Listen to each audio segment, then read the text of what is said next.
No one likes treating lame cows. It's a dirty and stressful job. Vets hate it, farmers hate it, and the cows do too. I want to show you some hints on how you can make the job easier and safer.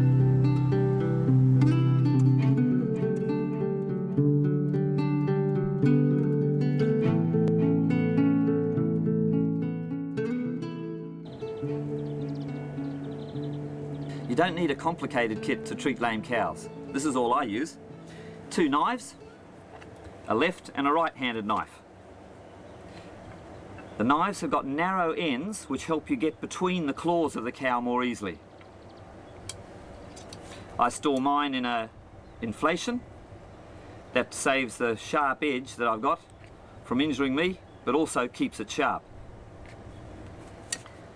The second thing I've got is a scraper, a hoof scraper.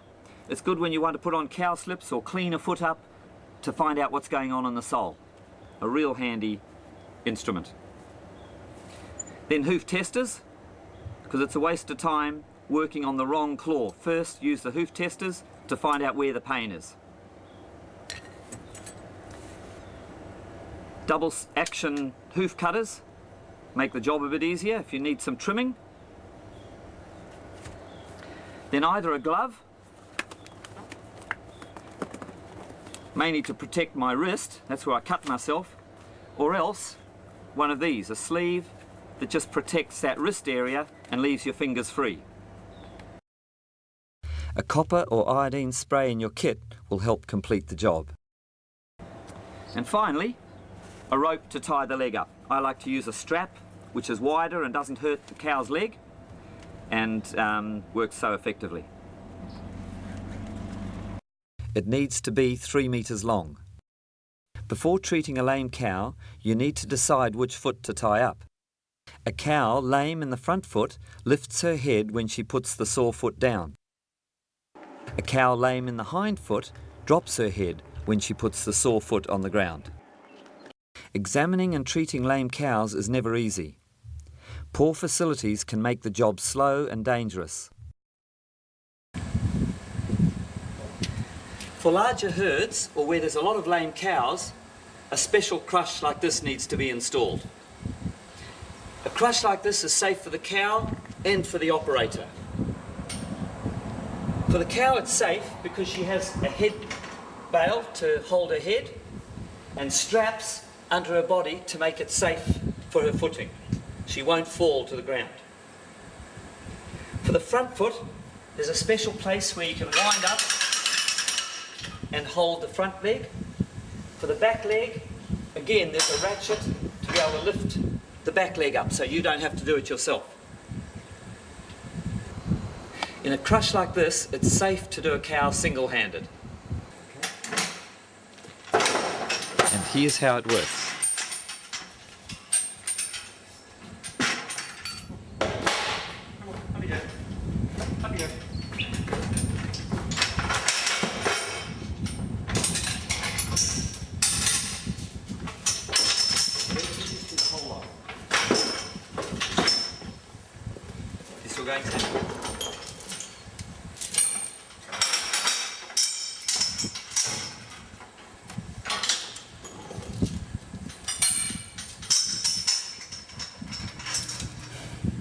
It's important not to make the straps too tight.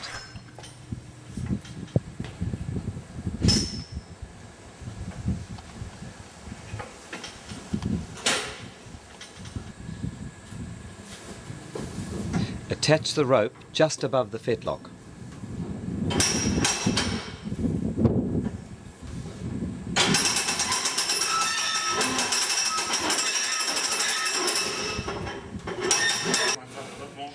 Readjust the belly straps if necessary, and then work on the foot.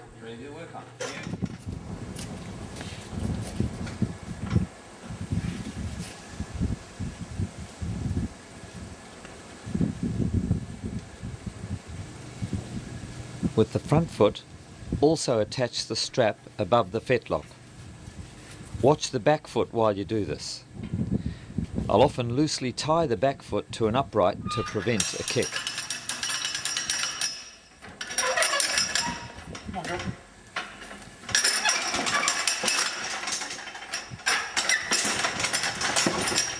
Even if the cow loses her footing, the straps will support her.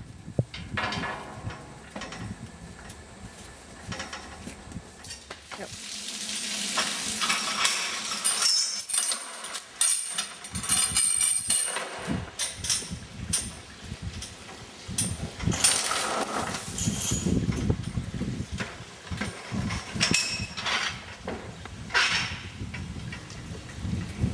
Maybe you don't have a facility like this yet and have to work in your race or your shed. In that case, there'll be some precautions that you'll need to take.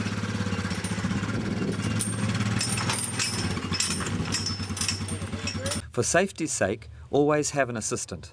The assistant bends the cow's tail up to stop the cow kicking. I call it the off switch. I like to have a rope or bar to go behind the cow to hold her in place for examination.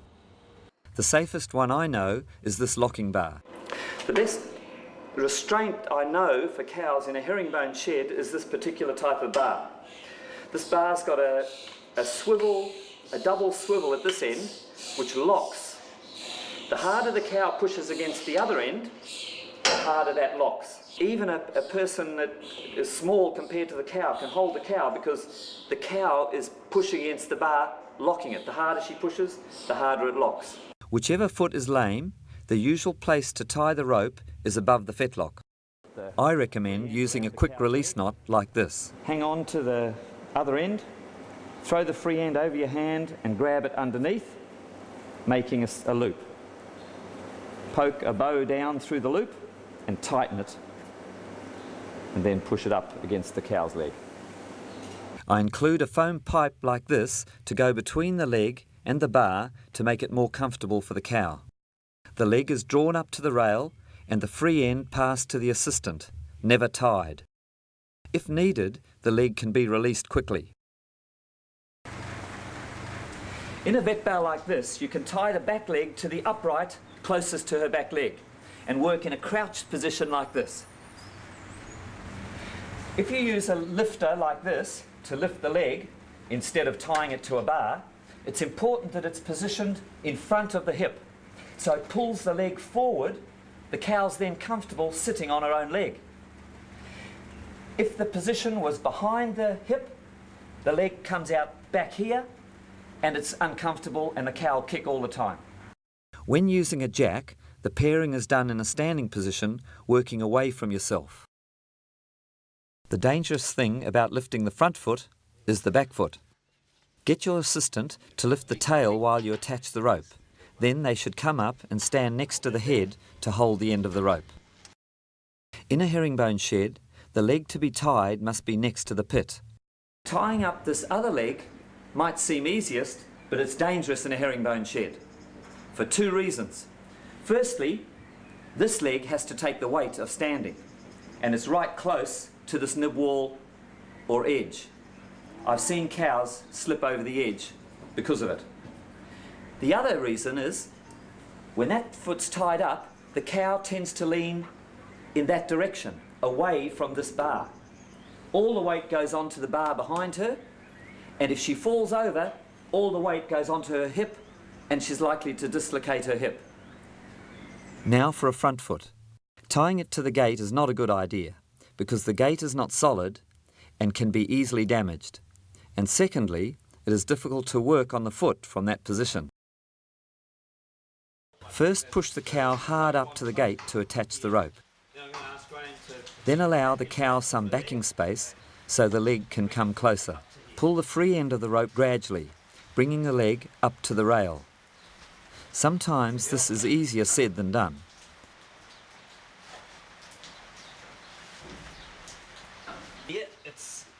Now pass the rope up over the back of the cow to the assistant. The assistant uses the rope to hold the rump of the cow hard against the rail. We don't want the cow to turn and look into the pit, because then the leg turns away from you. Another way to lift a front leg in a herringbone shed is with a locking bar. I don't know any other bar that you can do this with, but if a farmer has this type, you can lift the foot up like that. Can I give that to you there, Jonathan? When you are working in a rotary shed, there is always the danger of the cow slipping off the edge. If possible, treat the cow at the entrance bridge, but getting a good angle on the foot is difficult. I prefer to work from down in the pit for my comfort, but a chain is needed to keep the cow forward from the edge. The assistant holds the tail up as you attach the rope. Pull the leg up and rotate the platform slightly if needed to get the leg in a good position. So I've got a chain behind her. When you need to lift a front foot, it is usually possible to tie and examine the foot using the bale divider. Put a chain behind the cow and park the bale opposite the entrance bridge. There is a potential danger in a rotary bale if the cow leans forward and squashes her windpipe. If this happens, let the foot down immediately. Cows can quite quickly suffocate in this position. Now that the foot is safely tied up, wash it thoroughly so that you can see what's going on.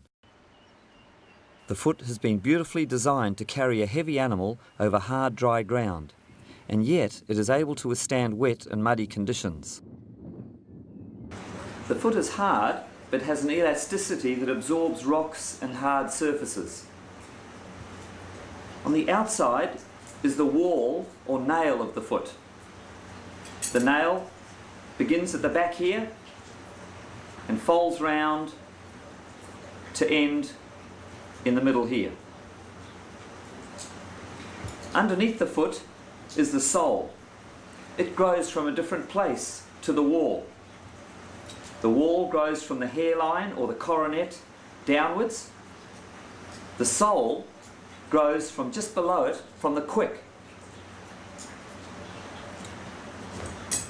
The wall and the sole join along what's called the white line. Under a microscope, the white line looks like little fingers, something like overlapping fingers where the wall joins with the sole. It's a weak point in the foot because the white line is softer than the sole and much softer than the wall. The wall is slow growing. It takes about a year to grow from the hairline up here down to the toe. Somewhere between about 1/2 to 3/4 of a centimetre each month. The sole heals a lot quicker. It doesn't have to grow as far and grows from just below the surface here. The sole heals quite quickly. This back part of the foot is called the bulb or the heel. The bulb is very rubbery. The bulb joins to the sole and joins to the wall right at the corner here, a particularly weak spot and a common spot for gravel to work its way in. The bulb of the foot also joins the wall along this little groove here called the medial groove or axial groove. That groove also is a weak point in the structure of the foot. Between the claws, here's our 2 claws, between the claws is the skin, and that skin is amazing. It can stand months of being wet without ever drying out, and it still stays healthy, good skin. The thing that can damage the skin is a rock jamming up between the claws. Bacteria won't get through that skin unless there's a damage, and rocks do that.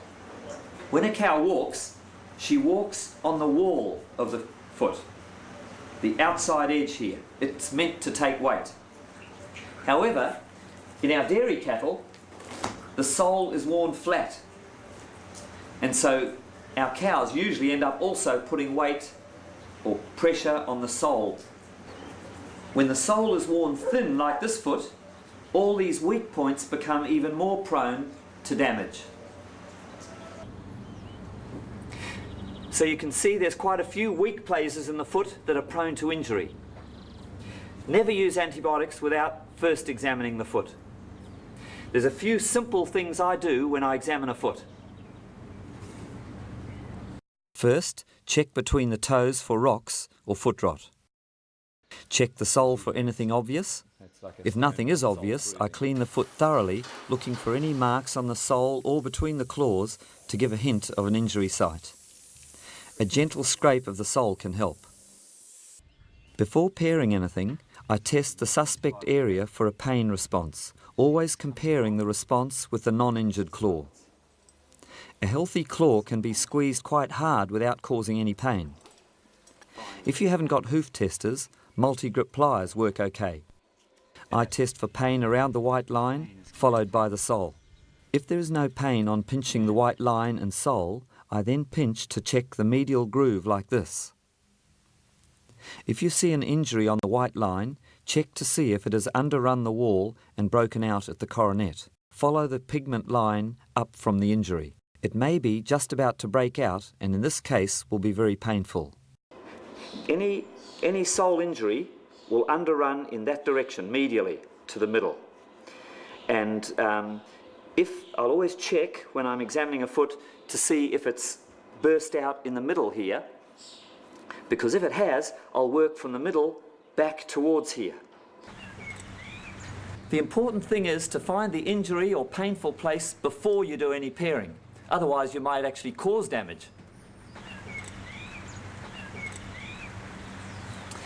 A thorough examination like this will locate the injury in the foot. Before going on to treatment, let's review how to pair a foot. Pairing should be relatively easy, but you'd be surprised how many people make it difficult by not having a sharp knife. Often the times I've cut myself is when I've been struggling with a blunt knife. It's easy to sharpen a knife.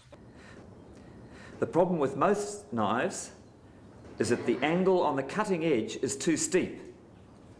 The shoulder needs to be ground back further to make a more gradual angle on this cutting edge, something like this knife here. I use a round file or an angle grinder on the flat part of the knife, being careful not to overheat the steel. Only sharpen the inner edge of the blade. Now take the shoulder off the inside of the curved hook with a 1/8 chainsaw file like this. You can feel when it's about right. The final step is to use a wedge-shaped grindstone, or even better, a diamond file like this one, and touch up the edge until it feels sharp. Test the sharpness on a piece of wood.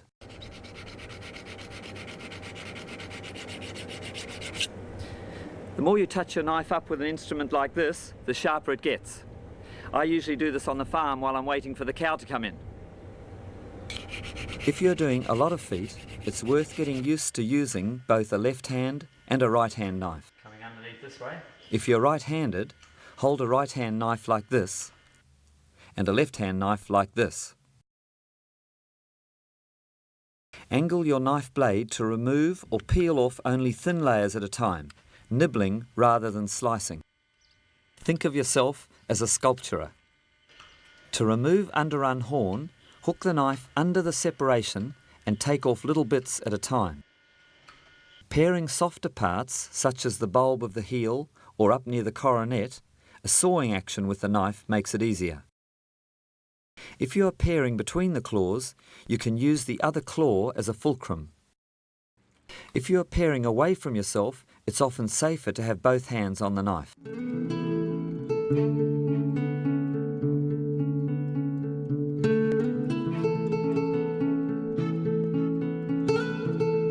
Walking to and from the paddocks twice daily keeps most feet well trimmed. It's only the odd cow that gets overgrown feet needing trimming. It's no good just chopping off a long toe like this one. To chop the toe off just means it'll grow again.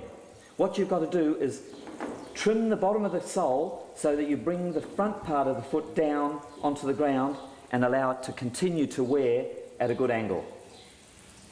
This cow is walking too far back on her heel. Instead of the weight being borne by the toe and the outside wall here, the bulb of the heel is taking the weight of walking. So I'm going to trim this foot. Where do I cut it off?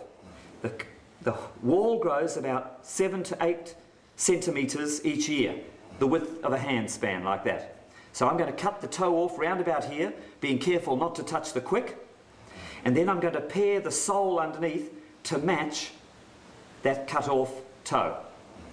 And that'll bring her toe down onto the ground and remove the weight from the back of the foot to the front of the foot.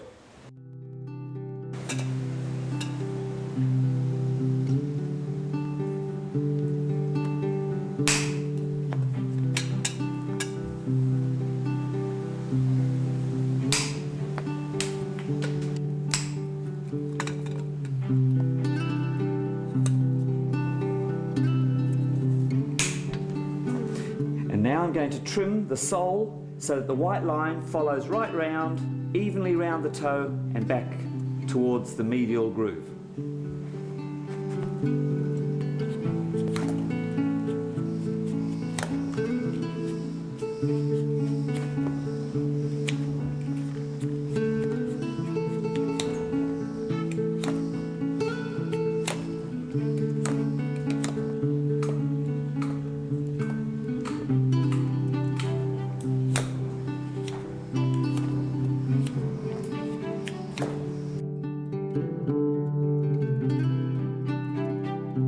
Always be careful when you're trimming a foot, because often the quick goes right down near the end of the toe and you can actually cause more pain by trimming than leaving it like it is. Don't expect to be an expert overnight, but if you keep these hints in mind, it'll be safer for you and easier for the cow.